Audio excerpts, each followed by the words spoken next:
All right, so now we come to part 3 and the process of the soul's transformation. First, I'd just like to say that this great work is about recovering the lost lunar sense of participatory awareness, the lost sense of relationship with all creation, including the cosmos.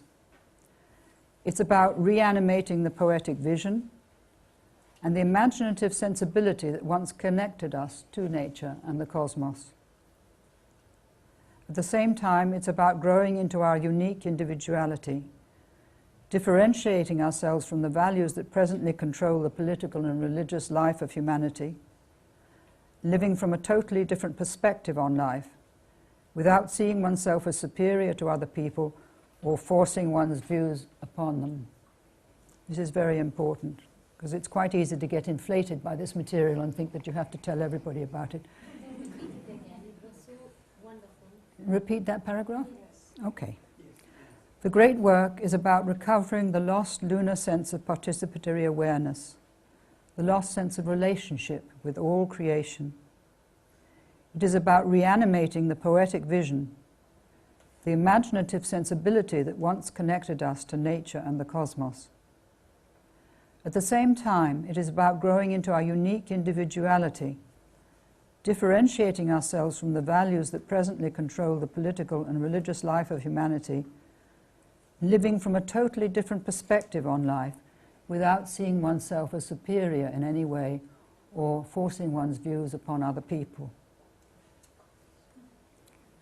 So we come to stage 1, this is called the lesser work, and it's the creation of the white stone or rose. I always like to include the rose because it's so much an image of nature and of the beauty that we all love.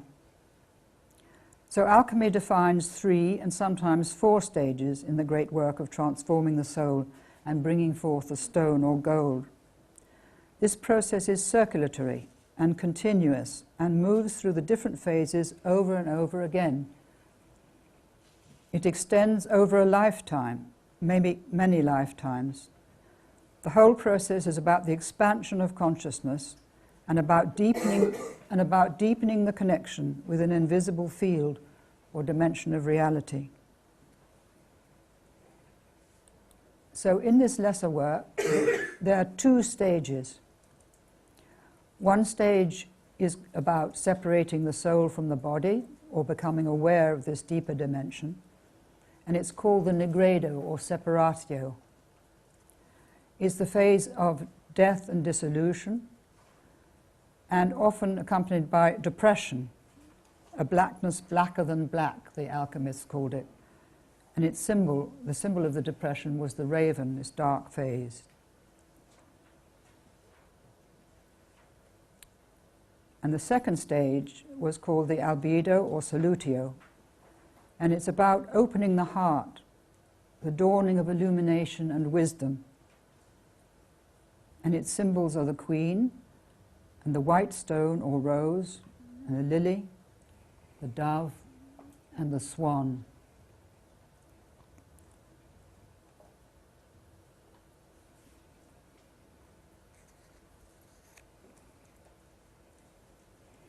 All right for me to move on, or do you still want a bit of time?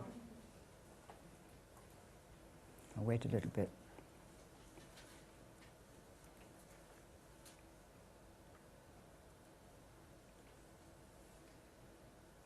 If anybody wants the text of this, I can email it to them.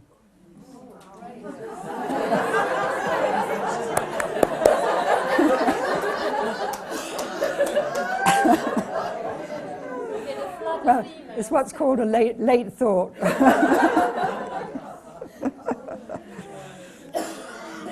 But rather than struggling to get it all down, it's much easier. It's so easy to just send you an attachment. Okay? Right. So here's the alchemist again, this time in a more reduced picture without the border. And he's holding the flask which contains the prima materia, or the elements of himself which are to undergo a process of transformation. And the inscription says, "Let us go and seek the nature of the 4 elements." That's earth, air, fire, and water. As the work proceeds, the alchemist himself becomes the vessel in which the transmutation takes place. He gives birth to the stone, or the stone is birthed in him.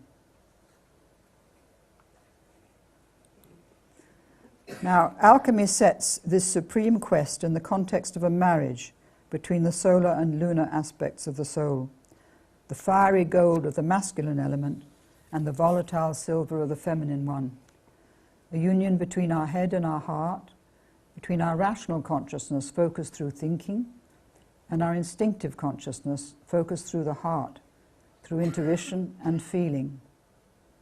This marriage also unites the invisible dimension of the subtle world with the visible material world of our experience. What this whole process amounts to is not only a transformation, but a revelation, an illumination as we go along into it and through it. In this picture, Sol and Luna are connecting to each other with their left hands. Their right hands hold a flowering branch, and a third branch, descending from the dove and the star above, intersects their branches. This last branch indicates the participation of spirit in the work and the connection with the subtle world. So this comes near the beginning of this beautiful text called the Rosarium, and it's indicating what is to come, so to speak, that spirit will be participating all the way through. Now, I've brought here, there's a wonderful book, can't remember the author, it's called The Birth of a Child, and I would recommend it to anybody, just for the sheer beauty of the images. So they say that the alchemist said, this art is like an embryo, and then the birth of a child is the process that is reflected in the physical process that we all go through. So on the left we have the egg before it is attached to the wall of the uterus. And in the middle, this is the embryo at 21 days. This is all of us at 21 days. And this shows that the size of the heart, and behind the heart, or even out of the heart, I'm not quite sure which, the two hemispheres of the brain are beginning to form. And that's part of a whole section, as it were, of the embryo. I haven't showed the whole of it there. And then this turns into the fetus as it goes on. So I just thought these images are very moving, and that book is absolutely extraordinary. Recommended to be given to all grandchildren who want to know how life is made.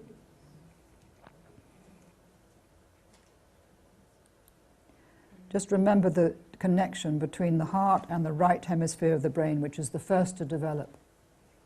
The left hemisphere comes after. I'm not quite sure how much after, but it does come later. I can't remember. My memory has gone. It's Neil somebody or other. It's a. Oh yes, it is. Neil something. There are two names, but if you just put "A Child is Born" into Amazon, you'll get it. So the first phase of the lesser work is ruled by the element fire, because it's all about disintegration, burning up the elements which need to be removed from the face of spirit, as it were. The nigredo or separatio, and these putrefaction, calcination, and mortification are the three terms that go with this phase, which is very painful.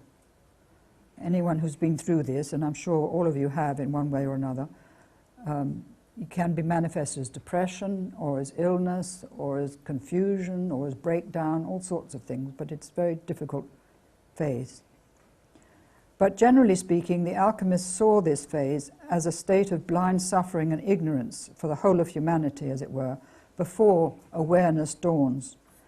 They also called it the unio naturalis, meaning the state where we live from day to day, responding to events as they happen, where we believe we have control of our lives but are the victim of events, and also of complexes, beliefs, archaic drives and habits which control us.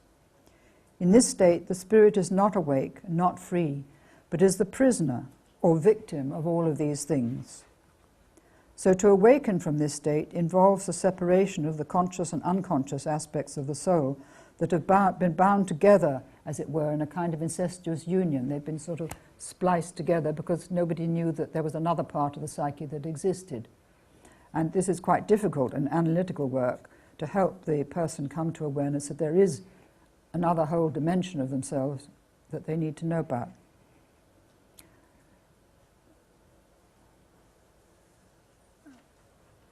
So the ego is still unconsciously bound to the unconscious until it becomes aware that there are two separate parts, so to speak, that need relating. So the nigredo is the phase of the ego's dying and death as it gives up its illusion of freedom and supremacy and power and control and becomes aware that it has to pay attention to something else in life as well. So they said, or rather the Emerald Tablet of Hermes Trismegistus says, separate the earth from the fire, the subtle from the dense, gently and with great ingenuity. I like the word gently because it must be a very slow process, not a violently imposed process.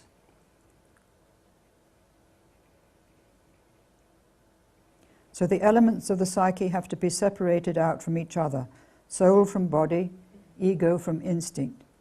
The danger of this first stage is the attempt to overcome the instincts by repressing or denying them. The patriarchal religions, in particular Christianity, tried to achieve this separation, but in a way that did great violence to the body and the sexual instinct.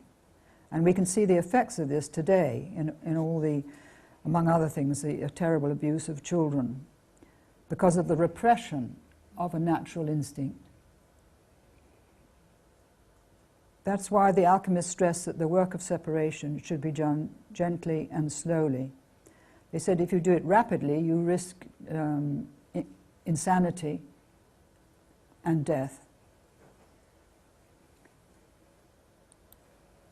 Now Paracelsus said, putrefaction is of so great efficacy that it blots out the old nature and transmutes everything into another new nature and bears another new fruit.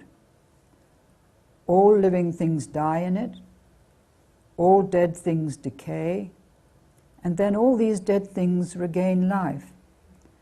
And this is the life of nature, that the trees fall into the soil, they turn into compost, compost eventually turns into fossilized wood, which then turns into oil. So it's all a sort of, and then we dig up the oil and it starts all over again.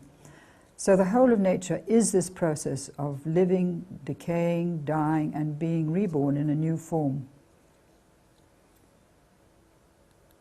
Now, the nigredo brings us to the encounter with the dragon, who personifies the materia prima and the unconscious instinctual soul. And here is rather a graphic image of the alchemist encountering the dragon, who looks as if he's not going to go accommodatingly to be changed, as it were.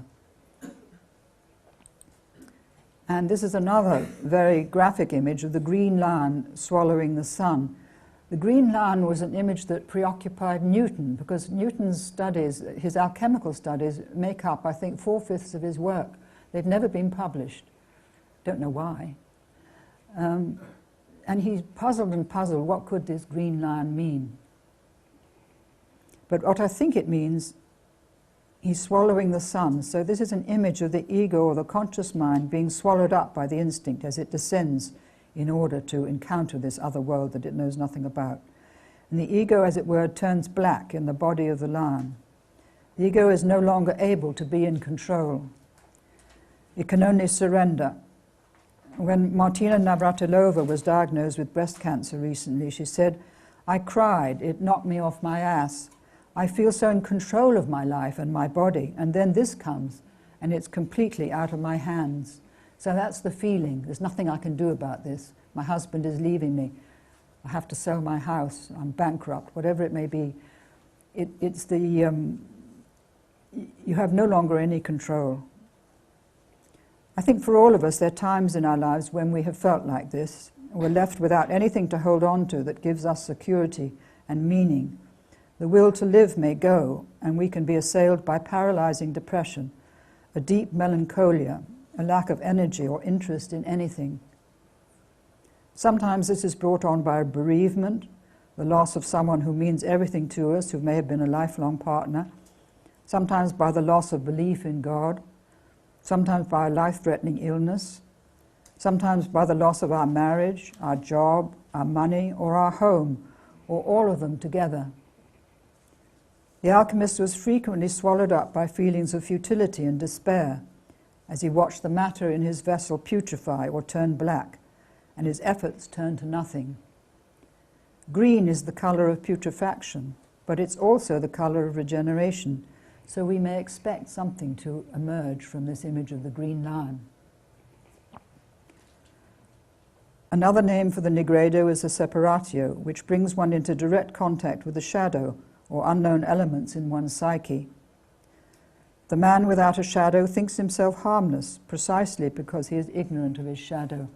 That's what Jung said in the Psychology of the Transference, if anybody's interested. So separatio involves conflict and suffering. The original sense of oneness of our being is being split into two. Yet paradoxically, this work of differentiation is the first stage of reuniting the conscious solar aspect of our psyche with the instinctual lunar aspect. And I may say that depression, if any of you have suffered from it, as I have, and I know several people perhaps in the audience who have, depression is often a call from the unconscious. In my case, it most certainly was that. I know what it came from in a sort of sense of experience of my own family or whatever, but it's really saying you can't live on the surface, you have to go down, and in order to go down, you're being called by this depression. It's the only way that the unconscious can signal its desire for communication. And that's the way I've interpreted my own depressions, and each time I go into one, I stay in it maybe for, I don't know what, a few days or a few hours, a few weeks, but I learn something from that. Something new comes in because I'm brought into the very depths again, and the depths want to communicate something. So I would pass that on as a message to all of you. Now we come to this image of calcinatio, which is the burning away of the dross. Now here we have an image of the intermediate male-female entity that the alchemists called the rebus, not yet in its completed state of differentiation. It's an image of what they call the first conjunctio, when the previous unconscious state is differentiated into two separate yet conjoined units. So here the rebus is undergoing the burning away of the dross that has covered the gold of the spirit. It's being whitened in the fire and turned into ashes. So fire, in this phase, is the main agent of transformation. Now, in a collective sense, I think that humanity in the last century, and this one, has been going through a terrible calcinatio.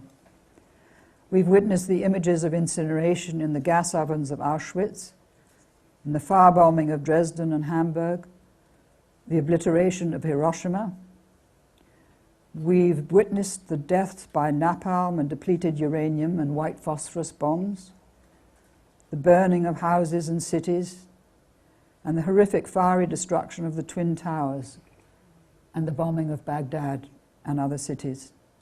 So millions of helpless civilians died in these events that they had absolutely no control over, that were imposed upon them by the unconsciousness of the West, I would say, or the general unconsciousness of humanity. And here's a dream of mine that I had maybe 40, maybe 50 years ago, which shows how it takes a long time for things to come to consciousness. I'm in a garden, walled and square, with a central wall bisecting it through the middle. In one part of the garden is a beautiful blossoming apple or cherry tree.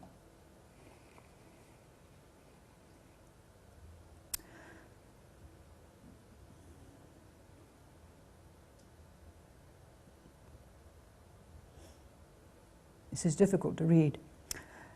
Beyond the garden, the whole horizon of the world is ringed by burning cities.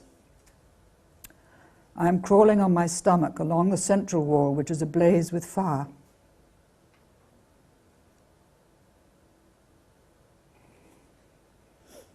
As I crawl slowly and with great difficulty along the wall, I look up towards another wall in front of me, forming a sort of T-junction with the one that I am on.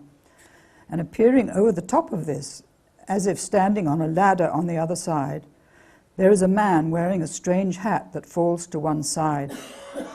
He is waiting for me to pass through the fire and come to meet him. As I inch my way along the wall towards him, I recognize him as the gardener, the keeper of the garden. It's such a wonderful image. So I kept that dream, as it were, 40 years, maybe 50 years. It was one of the opening dreams of my first Jungian analysis. And I didn't understand it. I didn't know what it meant. And so I've been working my way along that wall for some 50 years. And I haven't met the gardener yet, and yet the gardener is there all the time, both within and without. So here's another example of this mortificatio. No new life can arise without the death of the old. So this is the death of the old unconscious way of living and seeing life. And their feelings of suffocation and constriction, loss and grief. It's really a dark night of the soul. And yet this image goes right back to the mysteries of Osiris in Egypt, with the death of Osiris and his rebirth as the grain sprouting from the grave there. So, as I say, this mythology is very, very ancient, and it really is the mythology of the soul.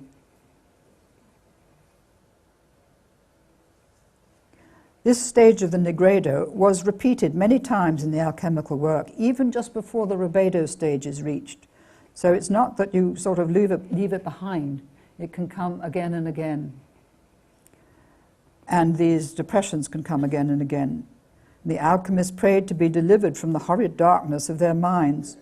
But out of the depression, as I said, would come a deeper connection to the psychic matter that was being transformed.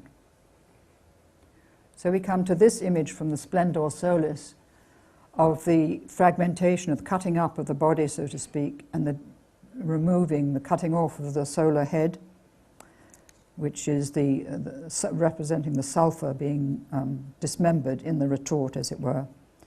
So here a man is holding a sword and a golden severed head and standing in front of a dismembered body.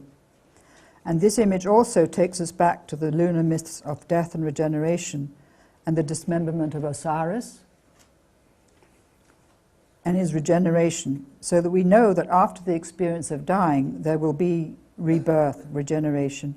And you can see in the background there's a ship approaching which will be bringing new material, treasures or something from far away.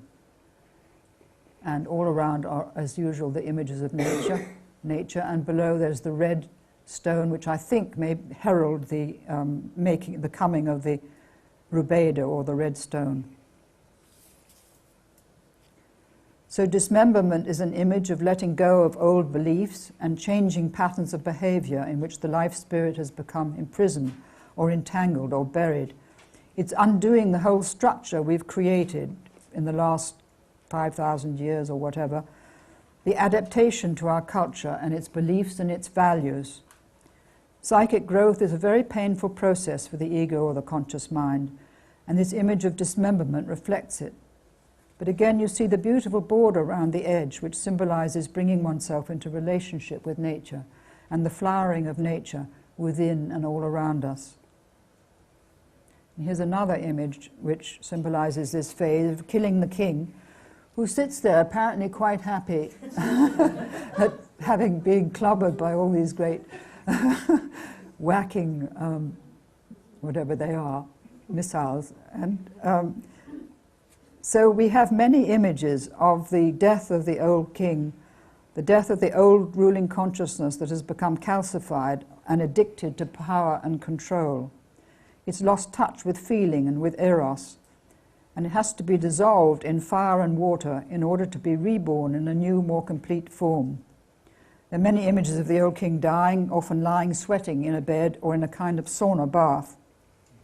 And here's another one of him being given poison to drink. And again, he doesn't say, no, take it away. He seems to hold out his hand, willing to accept this process. And now I come to the dragon again. I'm going to spend a little bit of time because here is an actual alchemical image of how the dragon entangles us all in its grip. And it's very, very graphic and quite funny, really, I think. And sooner or later, the alchemist came up against this great power of the dragon. The ego's descent into the depths of the instinctual soul brought them into direct confrontation with it. But remember that the dragon is Mercurius, or spirit manifesting as the prima materia that is going through this transformation. So here's another gorgeous image of the dragon, which I found on the internet. I can't remember where, but there was a website with dozens of these wonderful dragons on it, and I took this one from it. So Jung said that really he talked about our primordial soul and this instinctual soul which is at the root of our own developed consciousness, and the immense creative energy of that power, that instinct.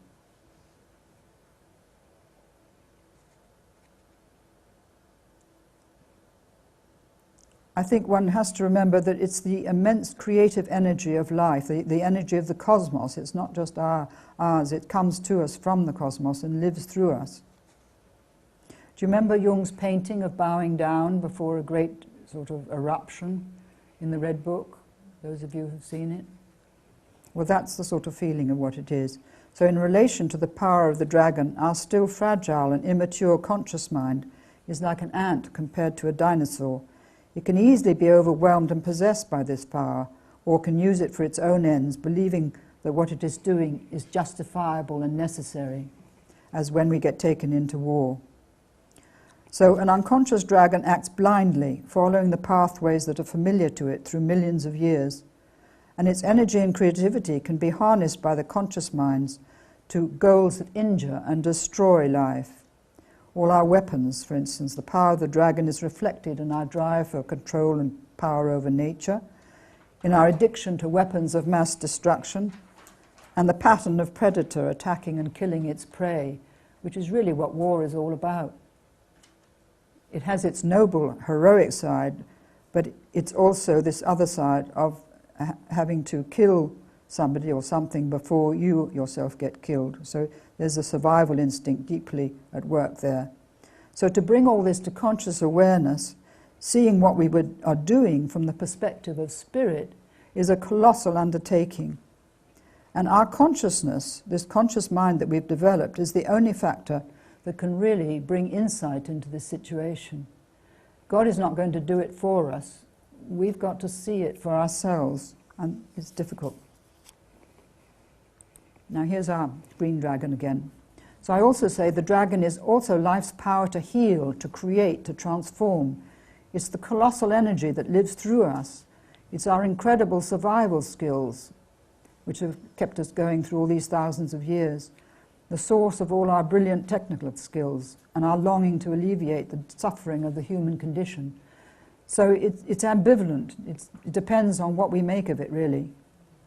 The dragon is the energy that expresses itself in so many marvelous creations of the human soul. And for centuries, in the interests of survival, we've tried to master and control and direct this immense power to serve our own needs. But alchemy asks us to relate to the dragon in a different way.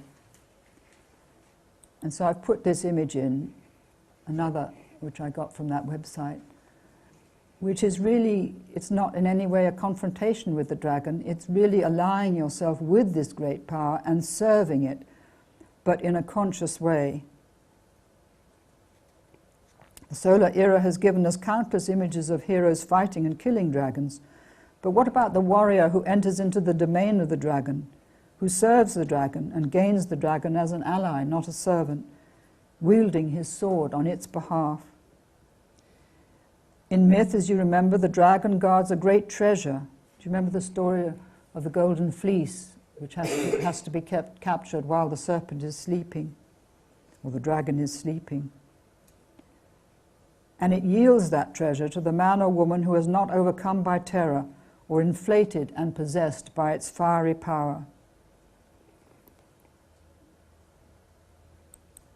Now Now here's an image of the dragon undergoing this transformation. It's not being killed, it's being restrained or tied up, having its feet tied together. And its unconscious way of behaving is changing. It's upside down. And it's being tied up and it doesn't like the experience. I don't think. This is a Soul and Luna carrying out this work together. And here, this very strange image, which I find very, very moving for some reason, is an image of a woman lying in the embrace of a dragon in a grave. So I leave you to your own interpretation of this image. Is it portraying the kiss of life or a kiss of death, a loving embrace, or something that's pulling you down into the depths? Is the dragon or the woman undergoing transformation, or both? So this whole phase of the Nigredo is a descent into, an encounter with a part of our nature that has been greatly feared and that has great power over us, that few of us know how to relate to. Because it's been shut off from communication, it has remained trapped in archaic patterns of behavior. It carries a huge potential for both creation and destruction that flows from the power of spirit, but spirit that has been made to serve the deficient goals of the conscious mind. In spite of all the efforts of religion, we haven't made a great deal of progress, I don't think, in some respects. So here we have Sol and Luna in the tomb, with the figure of death on one side and Saturn on the other. Saturn is very much the governor of this whole phase of the Nigredo. In the view of the alchemist, the phase of the Nigredo can be compared to the crucifixion of Christ. It's about the suffering that comes with unbearable grief, loss, and pain, but also the difficult sacrifice of the old unconscious way of living, the old attitudes and habits and beliefs. However, the melancholia and suffering of the alchemist is also the anguish of spirit itself, undergoing the travail and pain of sacrifice and transformation. In this whole thing of being incarnated on the earth, it's gone through all that we've experienced in the way of pain and sacrifice. So the spirit suffers with us in our own lives because we are part of it. And both spirit and ourselves are participating, as it were, in a cosmic passion play.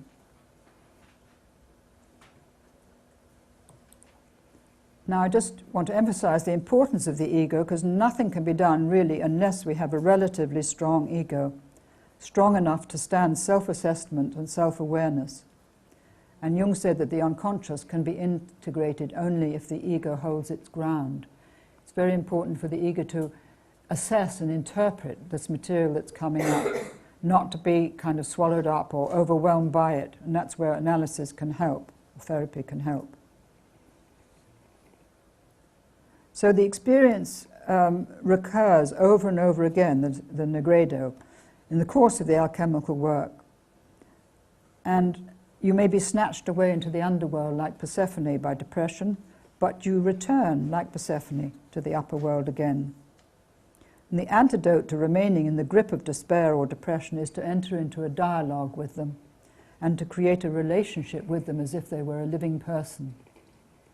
And this takes time to do. It can't be done overnight, so to speak. And Jung gave us the method of active imagination, which helped us with this.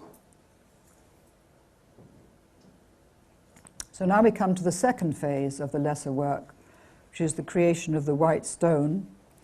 And as I said, it's called the albedo or solutio, and its ruling image is water. Water that cleanses, washes, purifies, and refreshes. And it's about the dawning of illumination and the preparation of the queen, of Luna. And its symbols are the white stone or the rose, as I've said, all these ones, the lily and the dove, the swan, and also the whiteness of the dawn sky before sunrise. That was very important as an image.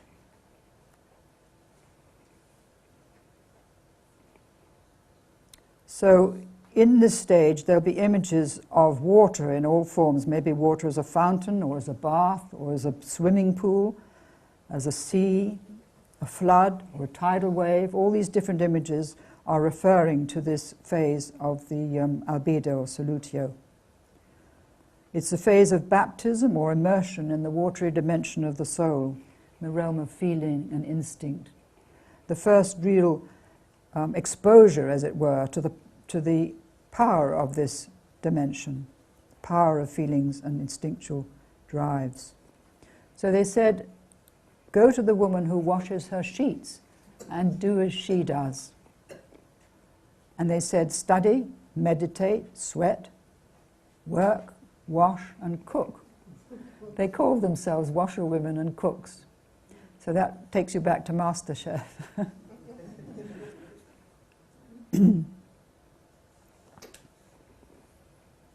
They also said, this divine water makes the dead living and the living dead. It lightens the darkness and darkens the light. That is to say, it darkens the bright light of solar consciousness and illuminates the consciousness of the deeper realm of instinct.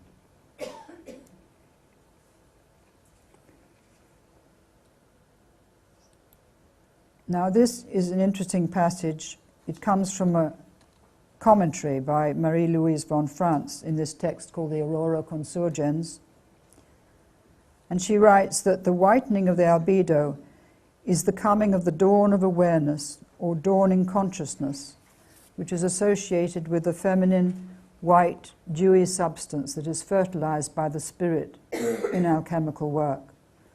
It is not a concentrated light like the sun, but a diffused glow on the horizon, on the threshold of consciousness. The dawning of wisdom is this feminine light of illumination, gnosis, and the realization of self. By the way, it's a wonderful book, that the Aurora Consurgens. Very moving. I'm coming back to it in a later stage.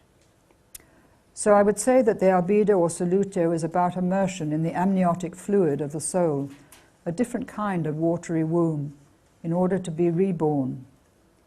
It's a process of washing, cleansing, purifying, and seeing more clearly. The light of a new quality of insight dawns in the soul. The alchemist compared this stage to the gradual whitening of the sky after the obscurity of night, and also to the moon or moonlight, because the moon really rules over this whole phase of the albedo. It's about the awakening of the heart, the feelings of the heart, of compassion for oneself and for the world. One must not leave oneself out of this compassion. Very important.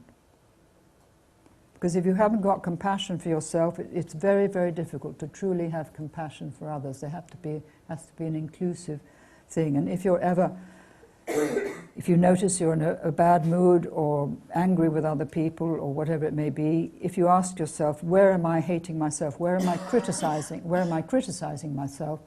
You may see that you can dissolve that, and immediately you feel quite different about other people. It dissolves the projection. So it's about dissolving rigid, fixed beliefs, melting the snow and ice of frozen feelings. And also in this phase comes the discovery of unknown potential, gifts, possibility. For instance, I discovered my own gift of writing, which I didn't know I had. And it just developed out of this whole process. So there comes a fluidity and a relatedness, many, many tears, shedding of many tears, and integrating the shadow, both the unlived creative aspects and also the destructive aspects that are the result of deep wounds to the heart. When you think of the wounds that humanity carries as a result of all the suffering that it's been through in these thousands of years, all the losses, mothers that have lost their sons, husbands, their sons, and wives, their husbands, I mean, the really horrific amount of tears which have never been really requited or never been healed, these deep wounds. On a lighter vein, I'm reminded of those young men on MasterChef who've given up their careers. One of them was a specialist in children's diseases who've to devote themselves to this new passion of cooking. They really, and one was a company director or something, following their heart instead of their head. It's quite interesting to see the way they expressed it. So the albedo is about discovering relationship and the value of relationship, and that takes us into the ground of life, into the feelings of the deepest joy and also the deepest sorrow. And this phase is not without conflict, because the conscious solar mind may be terrified of surrendering its power and descending into this lunar matrix of the instinctual soul, the mother from which it's emerged. And here you see Sol and Luna are fighting each other. He is armed and she is naked. And note the lunar emblem of the solar figure and the sun on the shield of the lunar one. So that, like yin-yang, they've got elements of the other in themselves. But change is threatening, and denial is part of the instinctive defense against transformation. Hence the furious attack on any idea which challenges the belief system of the rational mind. And you can see this in the medical sphere, or you can see it in the scientific sphere, like Rupert Sheldrake had to go through hell, branded as a heretic because of his theory of the morphogenetic field. So it comes up many times in our own culture.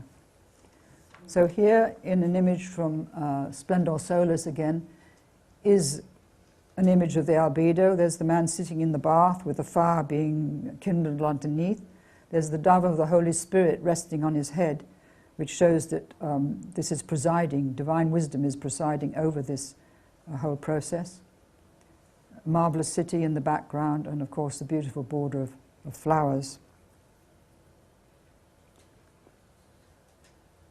So one could say that by these methods of the nigredo and the albedo, the quintessential gold of the spirit is beginning to emerge from beneath the rust or the verdigris which has accrued to it over the millennia of human evolution. And the passionate intensity of devotion to the work is the fire that transforms, the fire deriving from spirit itself. So here we have another image of washing and fire.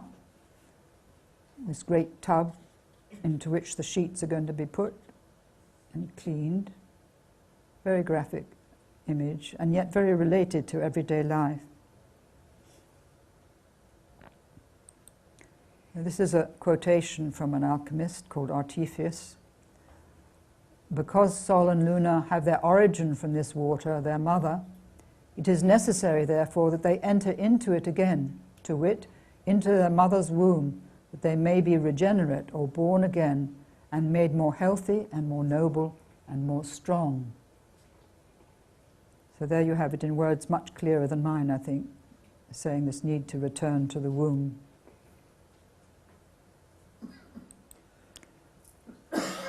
And here we have an image of Sol and Luna as brother and sister who are persuaded to drink and to embrace each other, to drink from the loving cup. This goes back to Tristan and Isolde and the Grail legends, although they weren't brother and sister, but there's the thing of drinking the loving cup and as a prelude to union. Sacred incest is part of the alchemical work, which may go back again to Egypt with the marriage of Pharaoh with his sister, right the way along the line.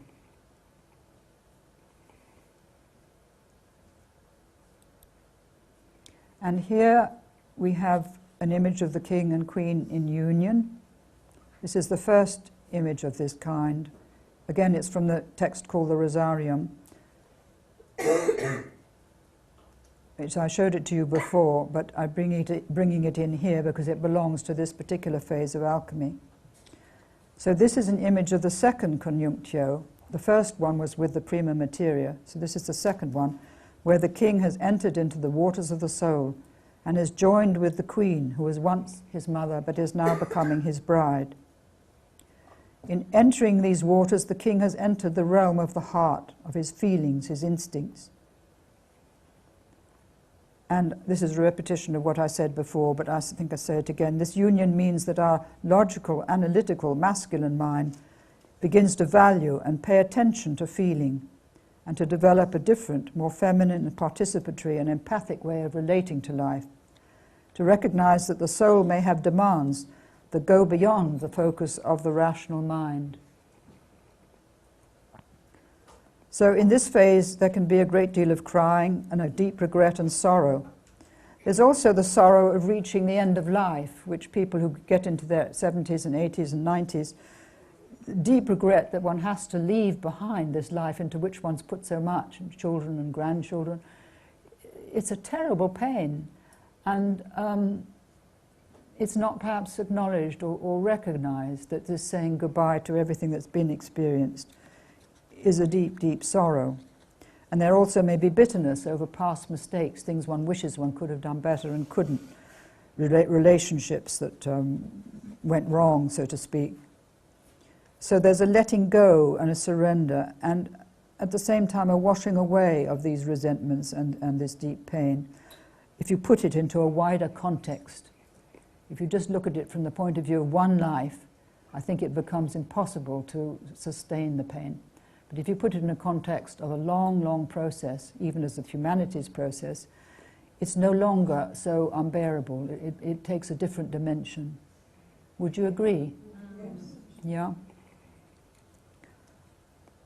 So the rising moon of this phase signifies the dawn of relationship with the matrix of the soul, the crescent moon, as it were. And in relation to the chakras in the Indian system, it would be moving through the second and third chakras into the heart chakra. So the effect of this washing and cleansing and clarifying process is that the creative imagination is activated, and a stream of living water begins to flow from the depths of the soul in the form of ideas, intuitions, inspirations, sudden realizations, synchronicities, sometimes visions or visionary dreams, like the one I had of the calcinatio. So the work that the alchemists did in painting their images was work that they did hand in hand in spirit, was to fix spirit in this dimension of experience with the very considerable artistic skills that they had, or work to develop, because it's amazing really how gifted they were. And as they drew or painted, they understood everything at a deeper level. Their insight was clarified by this process of washing, as it were, even as they worked. The very act of devotion to this work developed their insight. So the white stone or the white queen was constellated, and the precious dew of wisdom begins to be secreted. Precious dew of wisdom belongs to the symbolism of the descent of water, as it were. Now we come to perhaps my favorite image, again from Trismosin, of this dark man emerging from the mud. And I think that Trismosin has given us an image of the heroic achievement of these first two stages of alchemy in this painting, of this man emerging from the black mud of the Negredo, being welcomed by a woman who has white wings and a crown and a star on her head. She is wisdom, the presiding image of alchemy, the presiding figure of alchemy. And she's holding the red robe, which symbolizes the final stage of alchemy and the new regenerated consciousness. One of the man's arms and his head are already red. One arm is white. The alchemist called this strange figure the mighty Ethiopian, which takes us back to the figure of Osiris and the lunar mythology of death and regeneration.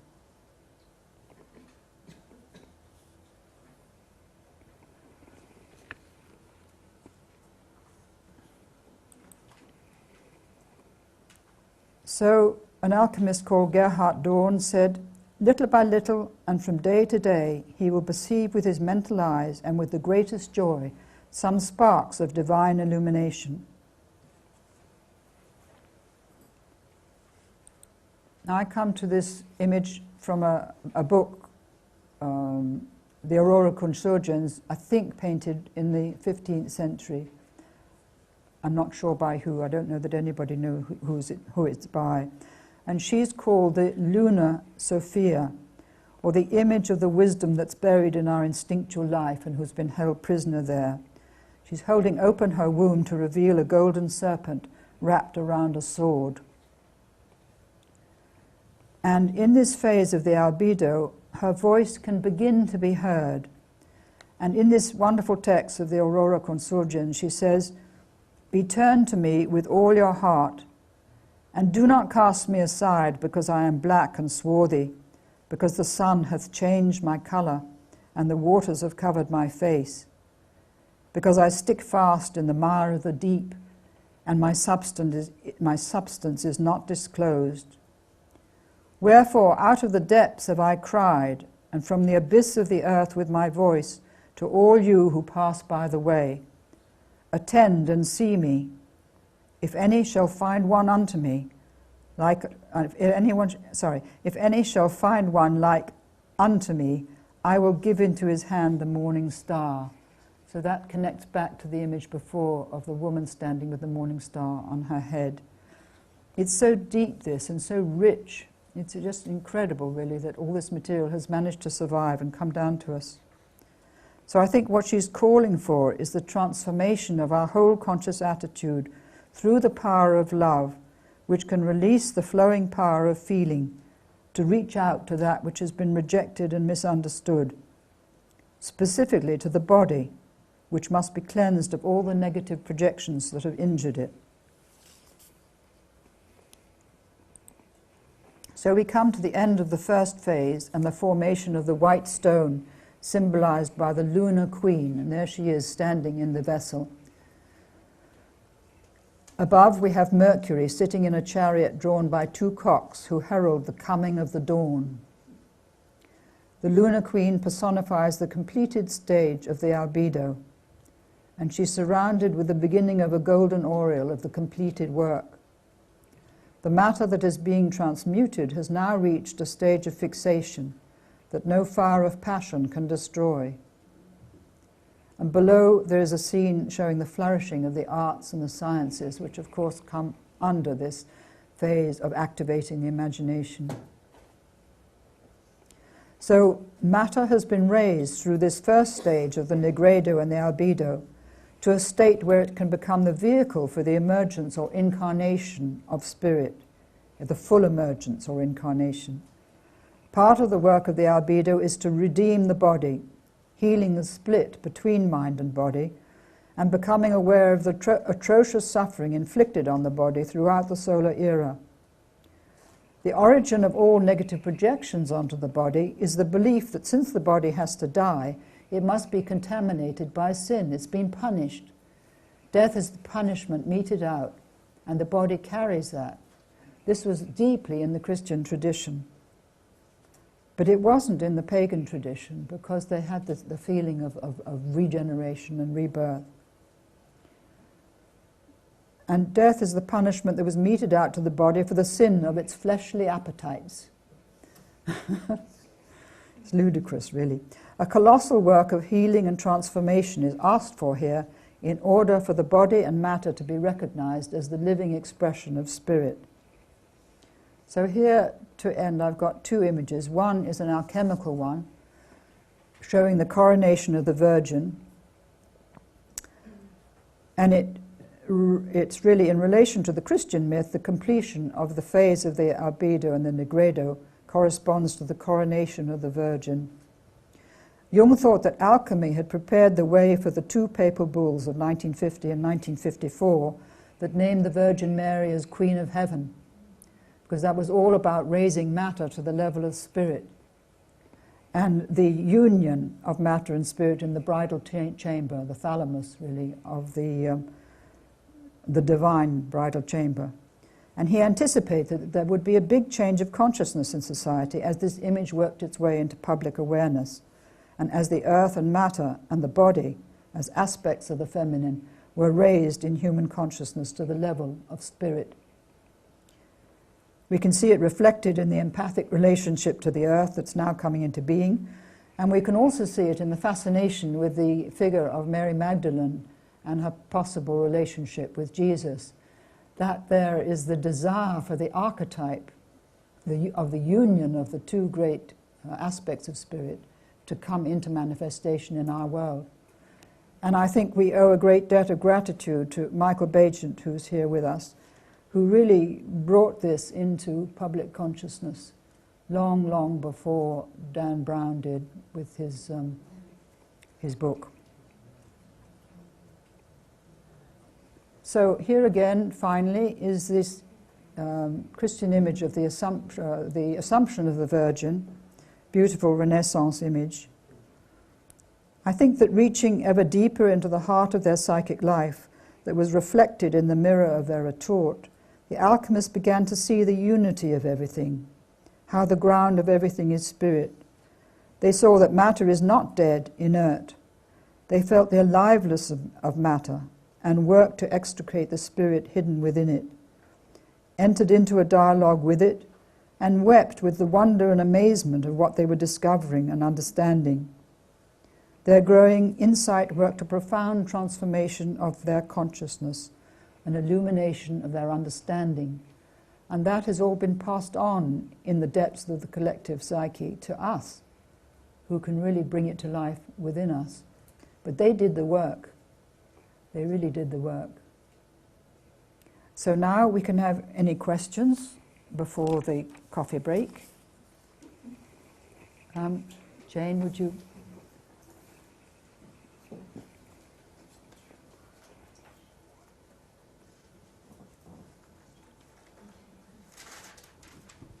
It's probably quite a basic question, but it's been playing on my mind as you've been talking, which is that I'm a bit confused about one of the stages in the process, where, if I got it right, the calcinatio is the final phase of the nigredo. Not the final. No, is it not? It's just part of the nigredo. It's part of it. Yeah. Because I think of calcinatio as being white, and so I'm sort of thinking, well... No, it's the burning away to white. It's the burning away to white, ashes. So it's a sort of transition through maybe grey ashes into white. Yes, but the... wait a minute, let me think for a second. It comes up in the next stage that I'm going to go into after the break. Okay. Okay? Right. So you take the matter that has been rendered into ash and you do something with it in the next phase. Because you've gone into albedo already, and so I sort of keep on wondering about... I've gone into rubedo? Albedo. Albedo. Yeah. Yeah, but that is just the cleansing and the washing. The burning comes first. It's the most difficult and the most painful. The washing is the awakening and the illuminating stage. You begin to become aware that there's something that you didn't realize before, you didn't know about before. Yes. Whereas the first stage you may not realize very much at all. It's Yes. just disintegration or dissolving. Great. Okay. Okay? Thank you.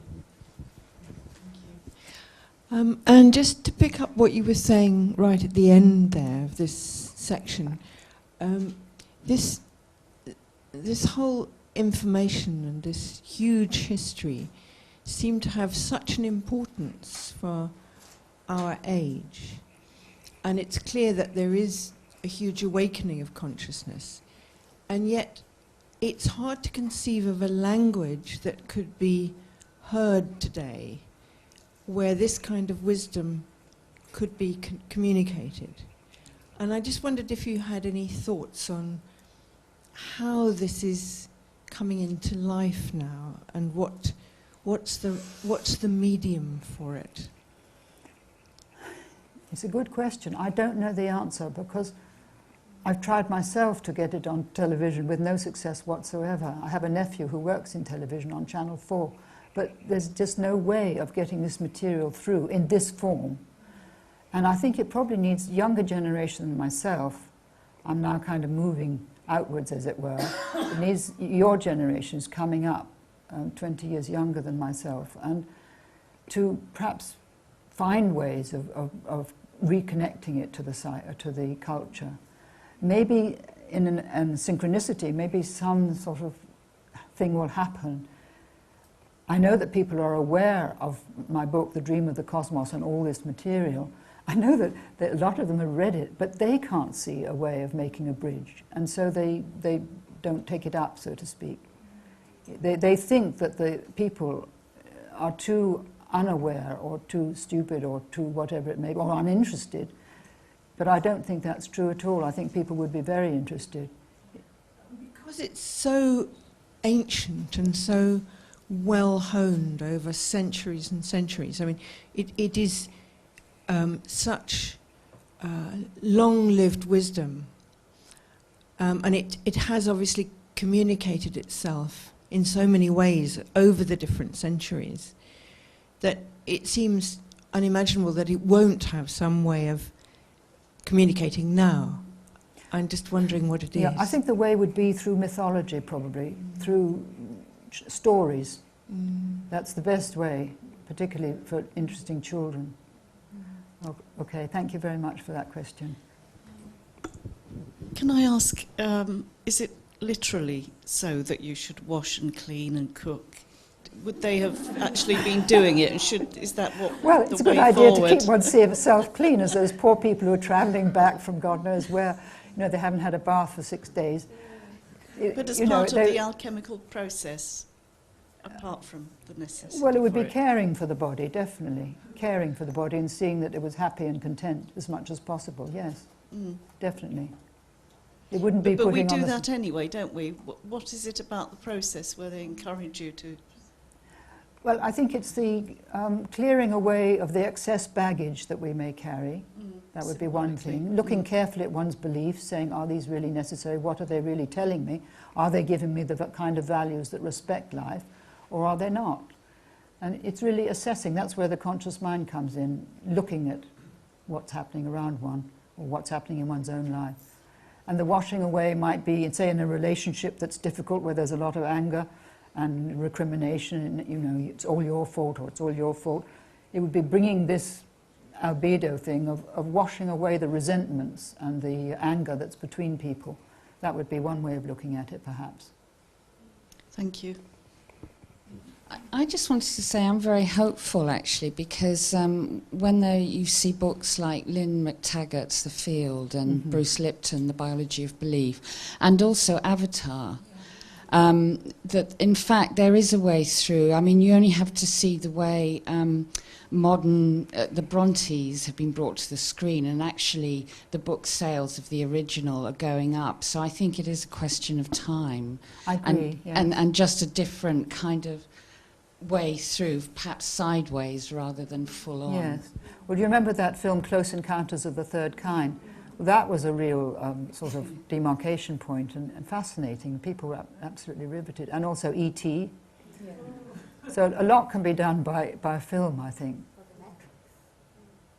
And Avatar, I haven't seen Avatar yet, but I'm looking forward to it. I must see it, okay, I will see it. Any other questions before we have some tea? Just wanted to add something to this issue. I mean, the basic idea is to kind of heal the spirit-matter split and to reconnect with the feminine again, and also probably the kind of imagery or that particular process alchemy is describing and using is probably not being carried over into our time exactly as it was then, but I nevertheless feel that this idea of that that this world is kind of sick with this overly masculine identification, and that the feminine energy is needed in our times to achieve a healing.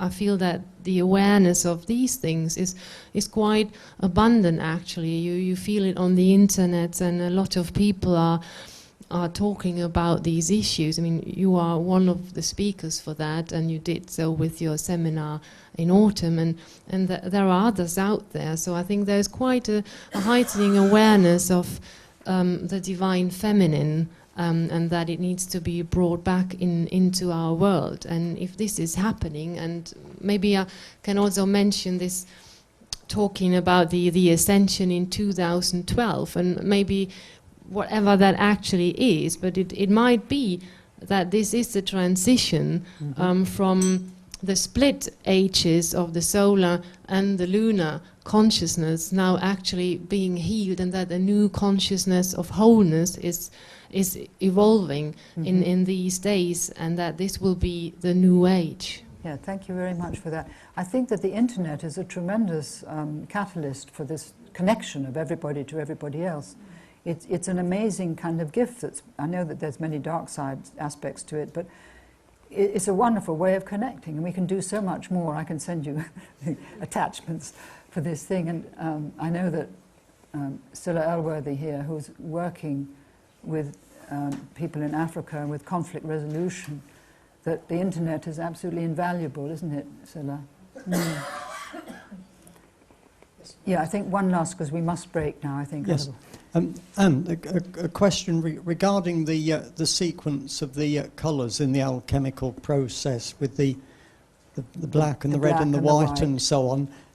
What interests me is if you have somebody, well, this is in modern times, in analysis, and they go through their process of dreams with the analyst, to what extent this sequence of colours might be observable. I was talking to one of my friends this week who's a young analyst, and she said she has occasionally had patients or clients with her in long term where she's observed these colours. One in particular, she said, where this woman had quite a few dreams that all had white very, very predominantly in it. I mean, in retrospect, it's a long time ago since I was in analysis, and I don't think the analyst that I was with knew anything about alchemy, but in retrospect I just remember quite a lot of dreams with water and several with fire. But it isn't from your experience, have you had any clients where you could observe one going through the different colours in their dreams? No, I haven't, and I haven't observed it really in myself, because they came not necessarily in a sequence, but they can be repeated, so you may not notice. And I didn't know as much as I know now when I was either a therapist or in analysis myself. So I didn't really notice, except that I did keep a record of dreams. Yes. But I don't think I don't think it'd be very precise and clear like that, except possibly in somebody who was about to go through to die. Then you might have a sort of recapitulation, very rapid. I think we must break now, otherwise we'll be too late for the end. Thank you very much.